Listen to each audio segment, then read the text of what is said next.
Here's a look at your jobs today, featured on CBS 4 News Sunrise every morning. In Rio Grande City, they're looking for a collector. The pay depends on experience. High school diploma or GED is required. In Progresso, a general labor is needed. The pay depends on experience. No education requirement listed. To talk more about job opportunities in the Valley is Nikki San Miguel at Workforce Solutions. Welcome. Thank you for having me. Great to have you. And many times we're giving tips for interviewees on what to do when they're in person with an employer. But now you're saying many employers are turning to this virtual interviewing system where you just never see them. Right, exactly. Well, it actually makes it a little bit easier for the employer. I know that when an employer has to take time out of their work schedule to actually conduct interviews, a lot of the times, it's a hassle for them, but they really have to do it. They have to fill those positions.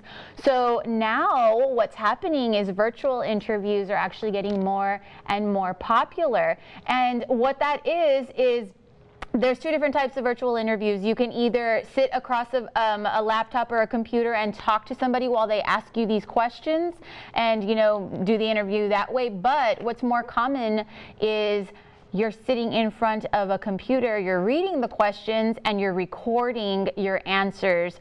So that could be a little nerve-wracking for some people that aren't used to sitting in front of a computer or sitting in front of a camera and recording themselves. Well, and you said too that your time, so if you're staring at the clock, you might be, stumbling over your words or, saying too much or too little. And the cool thing with this is that you have chances. You have multiple chances to re-record yourself. If you don't like your answer or you went a little over time, delete it and re-record it. Get all of your, all your thoughts together and redo it. So in essence, I think that this is actually a better idea. You don't have somebody sitting in front of you and you're freaking out because you don't know how to answer a question, So this, you have multiple chances, I think. So a good way to prepare for that, I think, is sitting in front of your computer or your camera phone and, live streaming yourself, answering questions or just talking, And then play it back? Yeah, absolutely. Perfect. Yeah. Easy. Can't get easier than that. Right. There are two hiring events that are coming up. There's one that's actually going on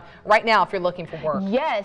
So most of you might know the Edinburgh McDonald's actually remodeled their entire facility. They are actually looking to fill over 20 crew member positions. They will be at the Edinburgh Workforce Solutions office today from 10 a.m. to 1 p.m. And like I said, 20 positions to fill the new facility. And really quickly, we want to get this one out before we run out of time. Dave & Buster's, because they have over 300 positions. They do. This is actually an interview session that they will be conducting on Thursday from 1 p.m. to 3 p.m. So if you guys are interested, it's a new company. Please stop by and apply. All right. Well, thank you so much for joining us. Thank you so much for having me.